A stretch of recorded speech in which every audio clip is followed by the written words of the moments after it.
నేను Banjara Hills road number 10 నుంచి వచ్చాను. నా పేరు అనురాధ. మేము ఇక్కడ నందీనగర్ రోడ్ నెంబర్ 14 లో మాకు సర్వే చేశారు వాళ్ళు.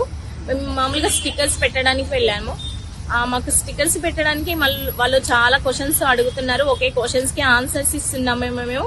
ఆ క్వశ్చన్స్ పెట్టడానికి మాకేమి ఇస్తున్నారు, సీఎం సార్ మాకు వచ్చేసి ఏం చేశాడు, మాకు ఆల్రెడీ ప్రజాపాలన అనేసి ఒక తీసుకెళ్లారు.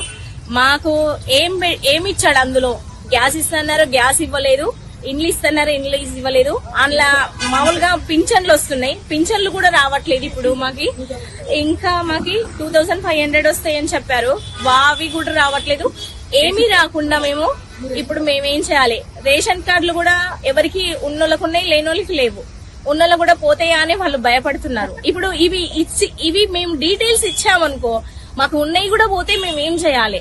ఇప్పుడు హౌసెస్ కూడా చాలా వరకు అక్కడ చెరువులలో తీసేశారు కదా. ఇప్పుడు మేము మా డీటెయిల్స్ ఇస్తాం, మేము సొంత ఇల్లు ఉన్నాయి అన్నారు.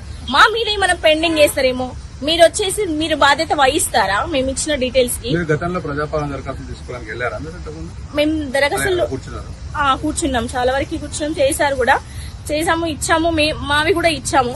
మాకు ఏమొచ్చినాయి మాకు అసలు వాళ్ళు బ్యాడ్ వర్డ్స్ వాడండి. సార్ ని తిట్టంది అయితే లేదు సార్, చాలా వరకు గర్ల్స్, లేడీస్, పెద్ద వాళ్ళే తిడుతున్నారు, వృద్ధులే తిడుతున్నారు. రేవంత్ రెడ్డి సార్ ని తిడుతున్నాడు. మేము ఇస్తారమ్మా, కంపల్సరీ చూస్తాము, దానికోసమే ఈ డీటెయిల్స్ కూడా తీసుకుంటున్నారు అని చెప్పినా ఇవ్వరు. ఇంకా ఉండేది ఆయన ఇంకా 3 సంవత్సరాలే కదా, ఆ 3 సంవత్సరాలలో కూడా ఇంకా మళ్ళీ వేస్తామా మేము, మళ్ళీ చూసుకుంటాంలే, ఆయన ఇప్పటిదాకా మమ్మల్ని చూసుకున్నాడుగా, మేము కూడా చూసుకుంటామని తిట్టనోళ్ళు లేరు సార్ వాళ్ళ సార్ని.